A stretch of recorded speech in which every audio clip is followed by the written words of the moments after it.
Primera de Tesalonicenses, capítulo 4, versículo 13 al 18. ¿Lo tiene? La palabra del Señor dice así: tampoco queremos, hermanos, que ignoréis acerca de los que duermen, para que no os entristezcáis como otros que no tienen esperanza.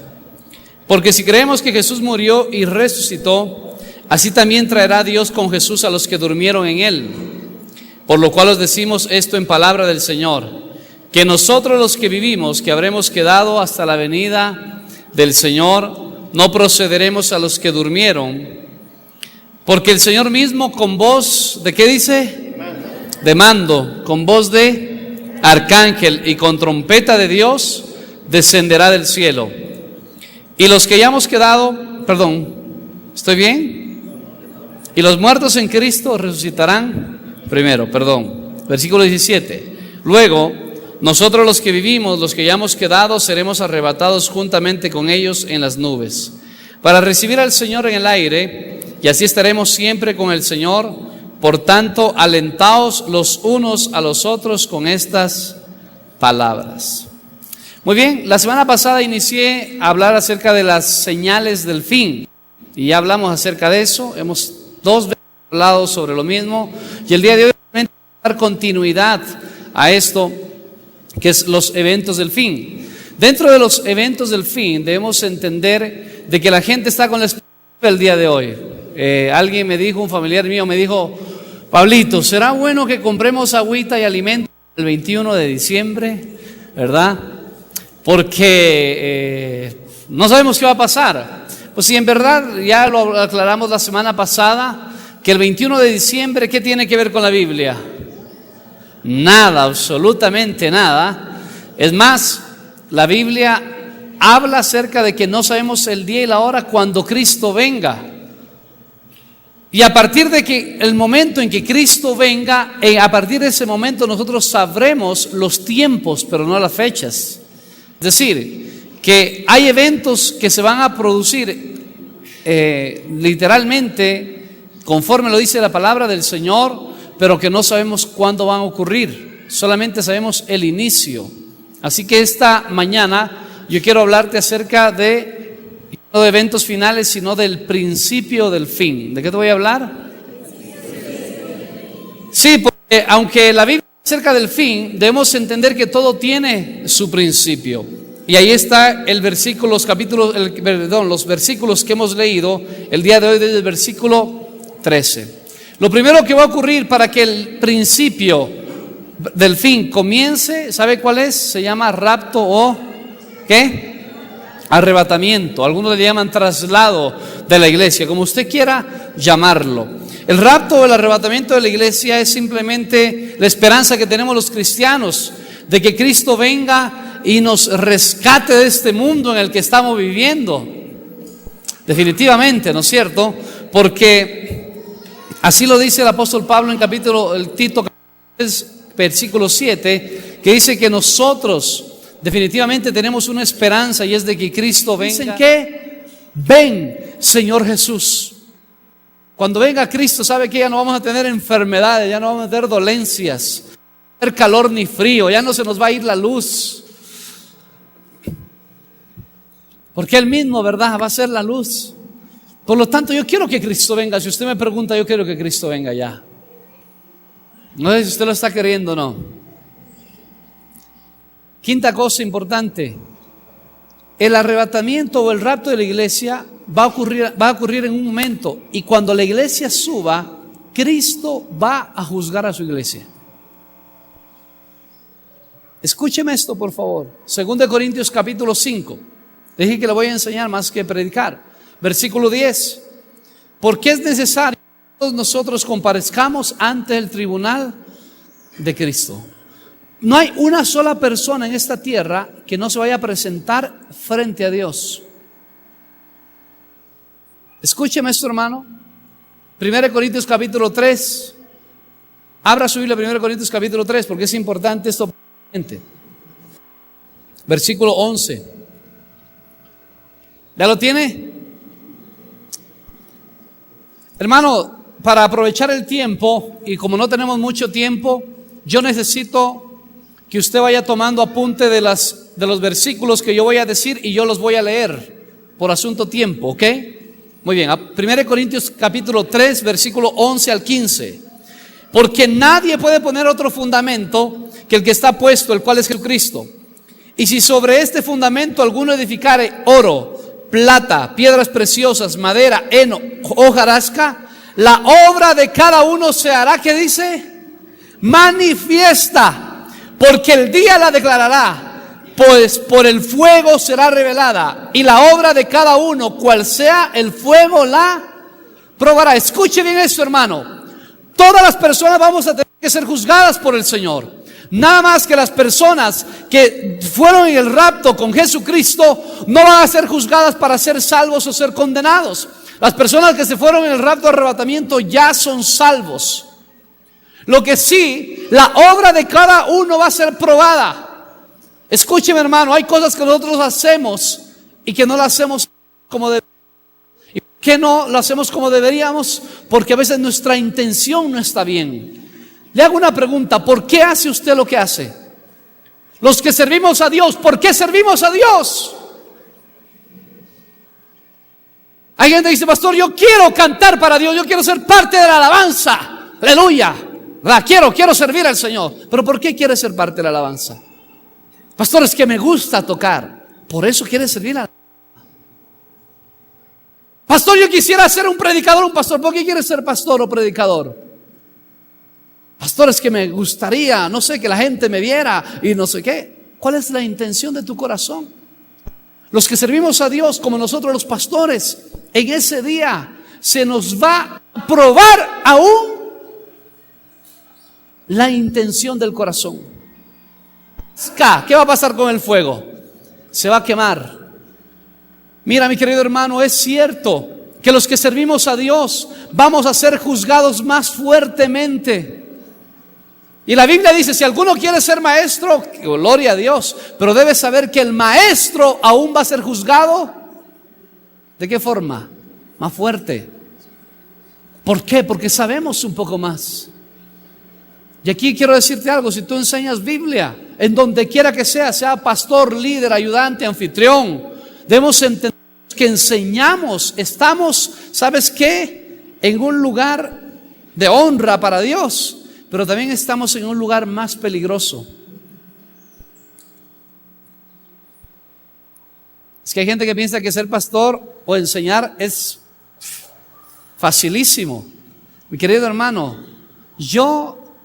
lo que yo les digo a ustedes, yo mismo tengo un peso sobre mi espalda. Porque qué tal que yo le diga algo a usted y yo no lo haga. Como dice el apóstol, prometen libertad cuando ellos mismos son esclavos. Porque hay gente que aunque enseña la palabra del Señor, ellos mismos son esclavos y no pueden salir. Escúcheme, hermano. Ahora, te pongo el otro caso. Porque hay gente que dice: ay, mejor entonces no voy a enseñar, voy a quedarme callado. Pero es que es peor.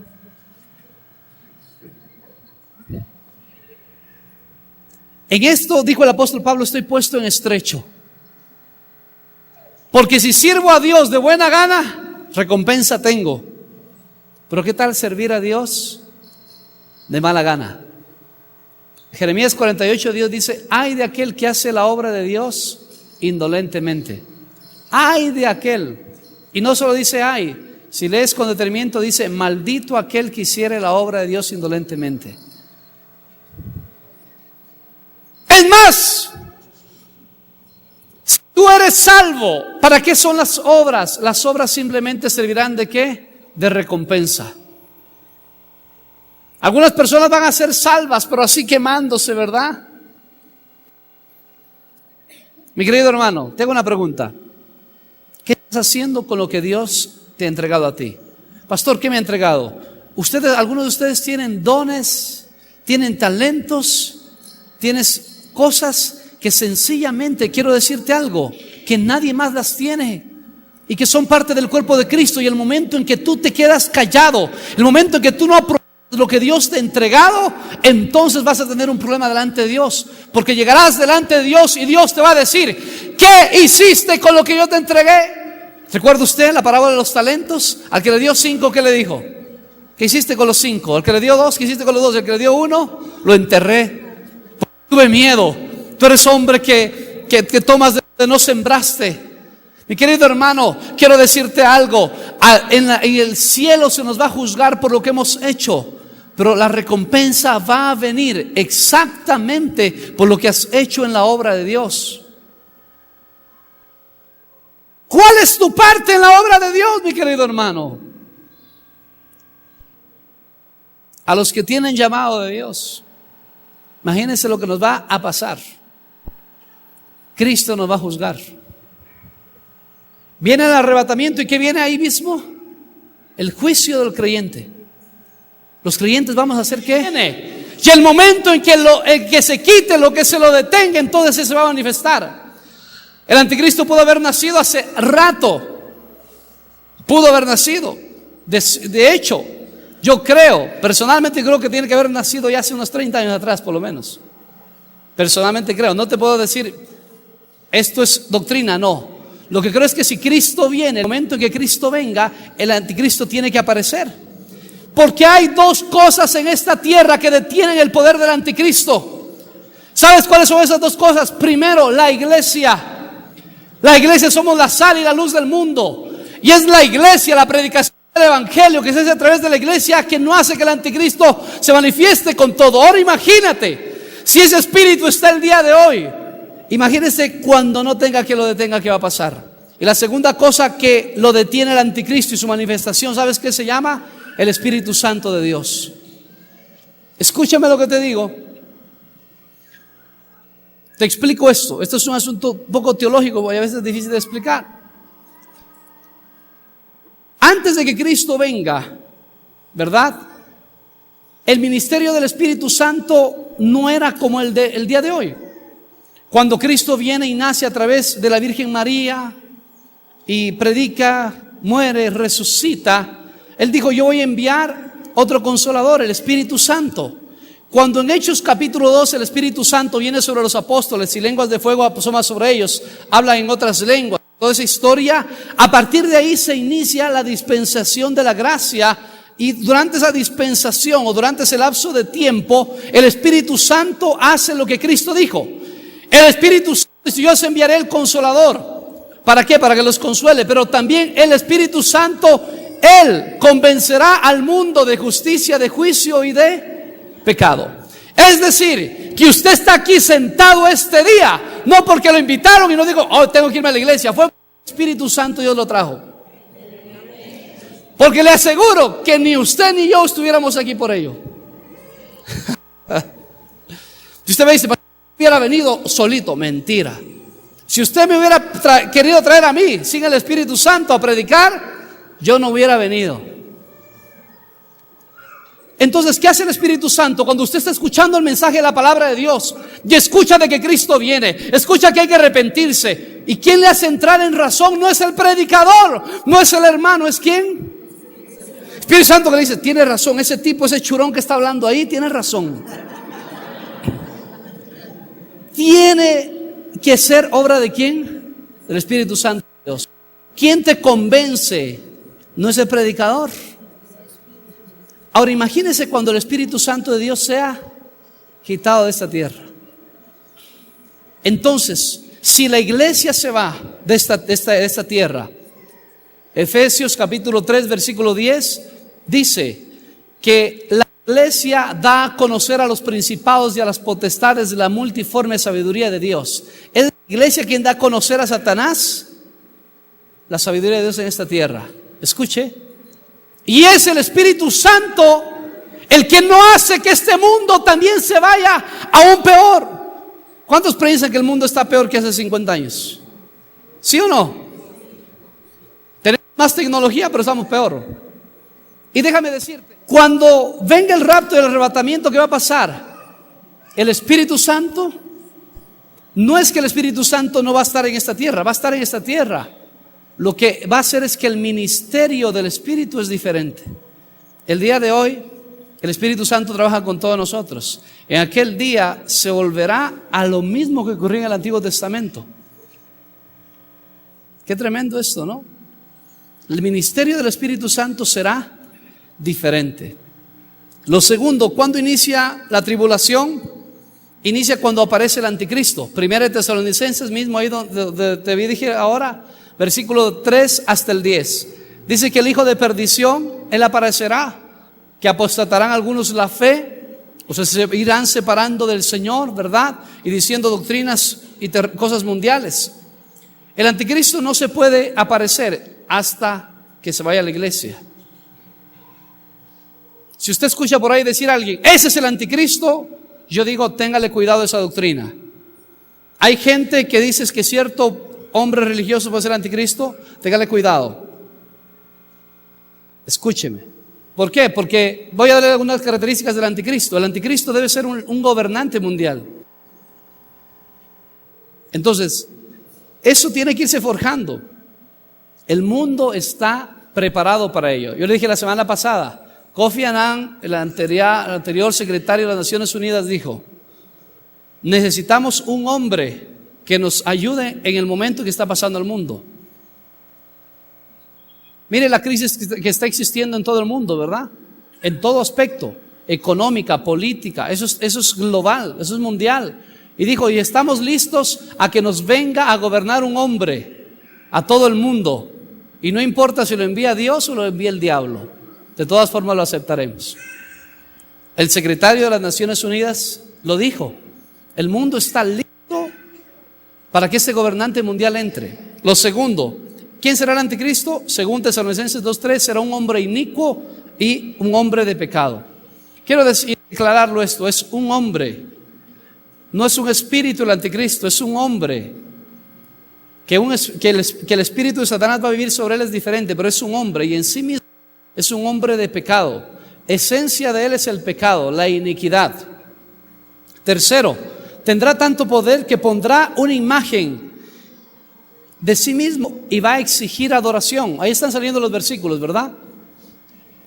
Apocalipsis 13, versículo 4, 8, Apocalipsis 12, 14, 15. Va a hacerse una imagen de sí mismo. ¿Qué le parece? Y la imagen va a ser tan poderosa que hasta va a hablar.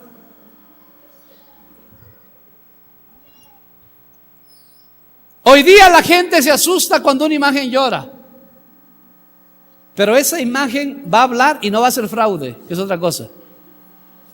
Va a ser poderoso el asunto. ¿Se imagina usted que le hable una imagen? Cuarto, hará milagros.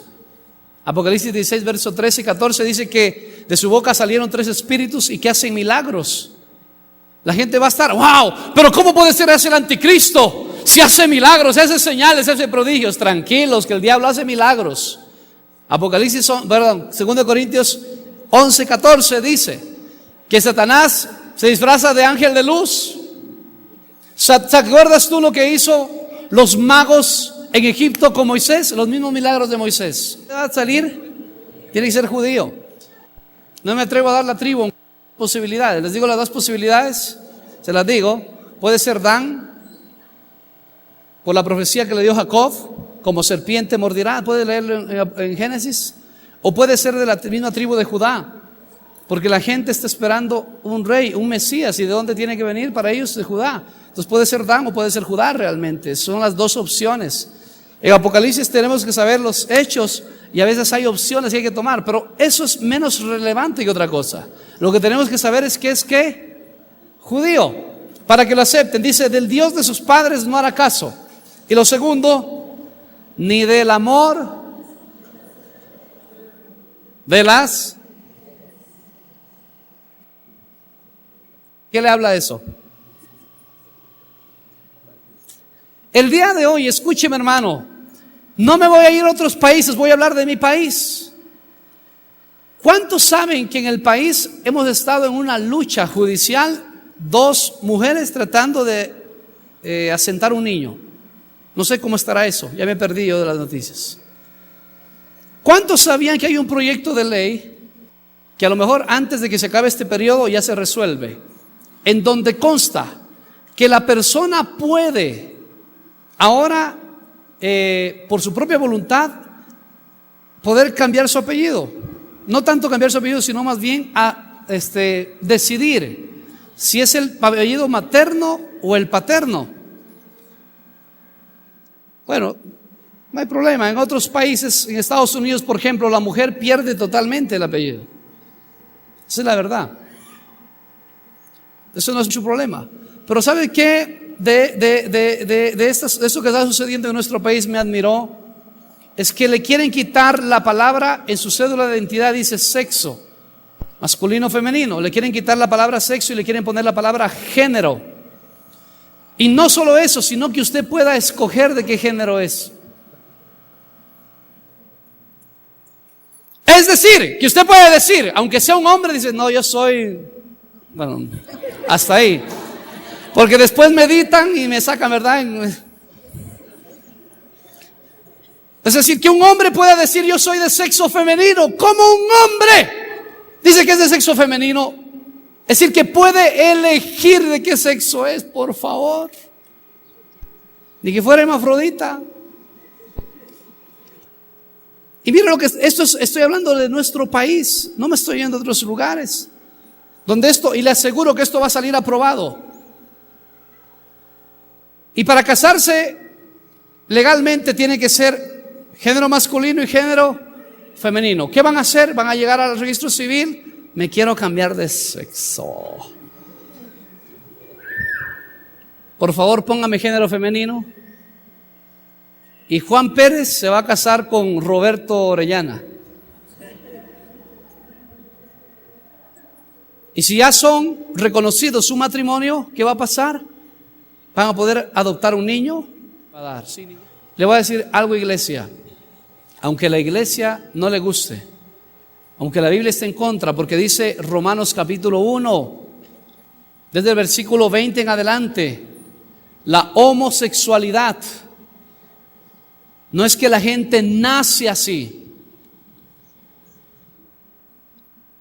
Dice que profesando ser sabios se hicieron necios. Se hicieron necios y cambiaron aún la forma de Dios hecha semejante a hombres, a cuadrúpedos, a reptiles. Y Dios los desechó y los dejó, dice, en la, ¿sabes qué? En esa pudrición que tenía la mente humana. Y cambiaron el uso natural. Hombres con hombres, mujeres con mujeres. La homosexualidad es fruto de la necedad del hombre y de un pecado exclusivo. Y aunque no le guste, se lo voy a decir, que se llama idolatría. ¿Se da cuenta? Eso es Romanos 1. Pastor, ¿los homosexuales nacen o se hacen? Discúlpeme, se hacen. No hay un solo estudio, yo lo he investigado bien esto. Lo he estudiado, lo he investigado bien. No hay un solo estudio que pueda probar que un homosexual nace así. Mira, mi querido hermano, ¿cómo está proliferando esto? La Biblia habla acerca de señales de los tiempos, y esto es parte. El anticristo huirá del amor de las mujeres. Y quiero decir algo, y no es que yo odio los homosexuales, no odio los homosexuales. Los homosexuales no hay que odiarlos, hermano. Los homosexuales hay que orar por ellos, hay que predicarles, si necesitan misericordia y amor como todos nosotros lo hemos necesitado.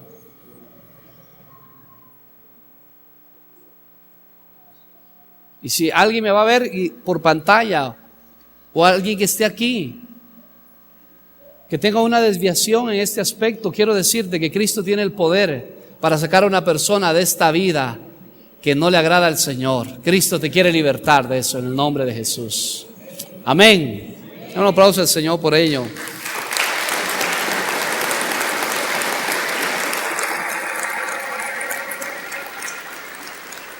Del Dios de sus padres no hará caso y huirá del amor de las mujeres. Qué característica, ¿verdad? Del anticristo. ¿Qué más? Ni respetará a Dios alguno, porque sobre todo se engrandecerá. Y otra característica es que el anticristo va a ser derrotado por Cristo en Apocalipsis capítulo 19, versículo 19 hasta el 21. Sigamos. ¿Cuándo inicia el rapto? Inicia el momento en que se abran los sellos que están en Apocalipsis capítulo 6. Por favor, busque Apocalipsis capítulo 6, versículo 1 rápidamente. Si me interesan esos versículos que los leas. Mira, hermano, Apocalipsis 1 es una introducción y una muestra de cómo Cristo se le presentó a Juan. Apocalipsis 2 y Apocalipsis 3 habla acerca de las 7 cartas que ya las vimos. ¿Recuerdas tú? Los 7 mensajes a la iglesia, ya las vimos. Apocalipsis 4 habla acerca de la adoración. ¿Qué le parece? Cuando habían fiesta, la fiesta de los tabernáculos, a todas las personas de todo Israel tenían que venir a Jerusalén alrededor del templo. El templo era el centro. Y en el templo había, ¿sabes qué? Sacrificios.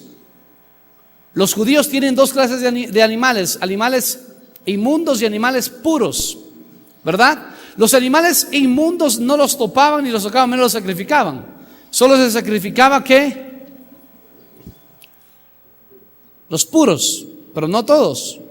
Se sacrificaba de acuerdo a la economía. Algunos palominos, algunas palomas, ovejas, o sea, sería ganado, ¿qué esto? Bueno, ovejas se me fue la palabra. Bueno, ahora les digo. Animales puros. No se podía sacrificar dentro del templo animales inmundos. Cuando Cristo y el profeta Daniel hablan acerca de la abominación desoladora, dice que tiene que venir la abominación desoladora. La abominación desoladora era hacer algo terrible dentro del templo.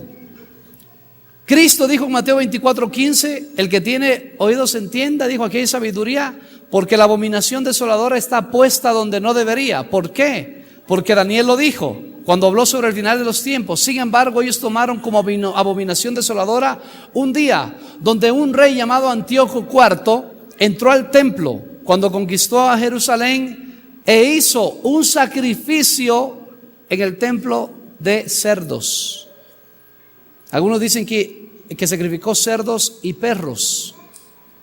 ¿Qué le parece? Los judíos, esto es inaceptable para ellos. Los judíos solo sacrifican dentro del templo. Entonces, ¿qué va a pasar? Miren, querido hermano, el anticristo va a poner paz entre Israel y todos sus vecinos. El templo se va a volver a levantar. Usted puede revisarlo esto y usted va a encontrar que el templo está hecho. Los judíos, el momento en que haya la paz, van a volver a levantar el templo en menos de una semana. En menos de una semana. Y todo está listo. Todo está listo, hasta los utensilios los tienen. Entonces, ¿qué va a volver a pasar? Van a comenzar nuevamente durante los 3 primeros años y medio de la tribulación a ofrecer sacrificio. Pero el anticristo, ¿qué va a hacer? A la segunda mitad de la tribulación, en la gran tribulación, va a meterse al templo y va a sacrificar animales inmundos y va a poner su misma imagen ahí. Ahora, ¿esto qué va a hacer? Que los judíos no estén de acuerdo y va a comenzar a haber algo terrible para ellos. Lo segundo que va a pasar aquí en la gran tribulación son los fenómenos cósmicos. Mateo 24:29. La gente está asustada. Pastor, ¿será de comprarme unos cirios por ahí y bendecirlos y usted me los unja con aceite para los 3 días de oscuridad? No, por favor. Que el Señor reprenda al diablo. Hermano, no se necesita. ¿Cuántos de ustedes ya compraron, verdad, para los 3 días de oscuridad que van a ver? Hermano, eso va a ocurrirlo luego. ¿Y sabes qué? Esto va a ocurrir por varias cosas, por los fenómenos que van a pasar. Y aparte de los fenómenos, imagínate tú toda la destrucción, volcanes, iglesia, donde Cristo no va a poner sus pies en esta tierra. Y otra cosa es la segunda venida, donde Cristo va a poner sus pies en esta tierra. Y va a venir con la iglesia. ¿Cuántos van a venir con Él? Mi querido hermano, no sabemos cuándo inicia esto, pero yo espero no vivir nada de esto. Hay gente que le tiene terror al Apocalipsis. Pastor, por favor, el Apocalipsis. No me gusta leer ese libro. ¿Por qué no te gusta leer ese libro? Pastor, es que me da temor, me da terror. No debes tener terror y temor. Solo muestra tal vez que tú no eres salvo. El único libro en la Biblia que dice que el que lo lee, y solo por leerlo, no dice por entenderlo, por leerlo dice que tendrá ¿qué? Bendición. Qué interesante esto, Apocalipsis capítulo 1. Los primeros 3 versículos. El que lee el libro, este libro tendrá bendición sobre su vida. No dice el que lo entienda. Yo te trato de explicar casi todo Apocalipsis en 45 minutos. Difícil. Pero creo que tienes una idea por lo menos, ¿verdad que sí? Rapto de la iglesia, tribulación, gran tribulación. Las próximas semanas te tengo que seguir hablando de 3 eventos más que tienen que pasar.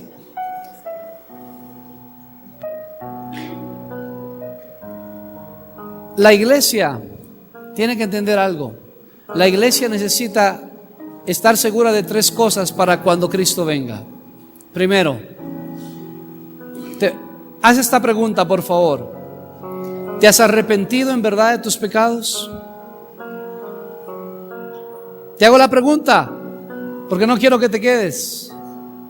¿Te has arrepentido en verdad de tus pecados? Arrepentirse no significa tener dolor solamente, sino tener dolor y cambiar de vida. Lo segundo, ¿estás consciente de que tu religión, que tus buenas obras no te pueden salvar, sino solamente el sacrificio de Jesús en la cruz de Calvario? En resumen, ¿has aceptado a Cristo? La segunda cosa. Lo tercero, si has hecho estas 2 cosas, te estás manteniendo, como dice la palabra del Señor, que el Señor viene por una iglesia santa, sin mancha, sin arruga. Te estás manteniendo como la novia de Cristo. 3 cosas importantes: arrepentimiento, aceptar a Cristo y mantener su salvación. Hay la historia, con esta historia a cabo de un hombre que es un explorador hacia el Polo Sur. Tiene un nombre raro, el nombre es Shackleton. Y los dejó a sus hombres en una isla llamada Elefantes. Y les dijo: yo voy a regresar, pero siempre estén listos para cuando yo regrese, no demorarnos mucho porque se vienen tiempos difíciles. Él era un explorador y dejó a su gente ahí. Se fue al sur de Georgia, que es de donde él era, y él murió. Y trató de regresar por sus hombres para cumplir su promesa, pero fracasó muchas veces. Y él intentó y intentó. El hielo estaba entre ellos y la isla, por lo tanto no podía acercarse. Él les había prometido a sus hombres que iba a regresar, ¿verdad? A subirse para irse aún en contra del hielo. Y usted sabe que eso es demasiado peligroso. Dice que se le abrió como una carretera en medio del hielo. Y él dijo: este es el momento. Y él comenzó a pasar. El rescate del lugar donde él estaba al otro lugar en barco era media hora. Y cuando él comenzó a ir, dice que el lugar se le abría, ¿verdad? Y llegó a la isla donde ellos estaban, llamados los Elefantes, ahí en el Polo Sur. ¿Y sabe qué? Él vio que todos estaban esperándole. Y no se demoraron en cargar absolutamente nada. Llegaron, cargaron y sabía que tenía media hora para salir o si no iban a morir todos. Y el hombre salió. Y salieron, ¿verdad? Ya cuando estuvo más tranquilo, cuando ya estaba, la emoción se había quitado de verlos a ellos y habían salido, él les hizo una pregunta. Les dijo: ¿cómo es que ustedes estaban empacados y listos para irse? ¿Cómo sabían que yo iba a venir ese día? Y un hombre le contestó, el segundo al mando, que se llamaba Will, dice: Will nunca perdió la esperanza. Y cuando veíamos que el mar estaba libre de hielo, él enrollaba su bolsa de dormir y decía a los demás: enrollen sus bolsas de dormir, porque el jefe llega hoy. Iglesia, tengo que decírtelo: enrolla tu bolsa de dormir, porque el jefe llega hoy. Yo creo que toda esa venida que necesita para que Cristo venga está lista, definitivamente. Cristo viene, iglesia. Yo estoy limpio de tu sangre en decirte lo que tengo que decirte. Si tú estás aquí por primera vez, por segunda vez, y no has aceptado a Cristo, necesitas aceptar a Cristo. Necesitas reconocer que no hay otra forma de salvarse, que solamente Cristo Jesús dio su vida por ti en la cruz de Calvario, y que lo que necesita Él es que tú te arrepientas para que cuando Él venga puedas llevarte con Él. ¿Cuántos se van con Él? Pónganse pie, por favor.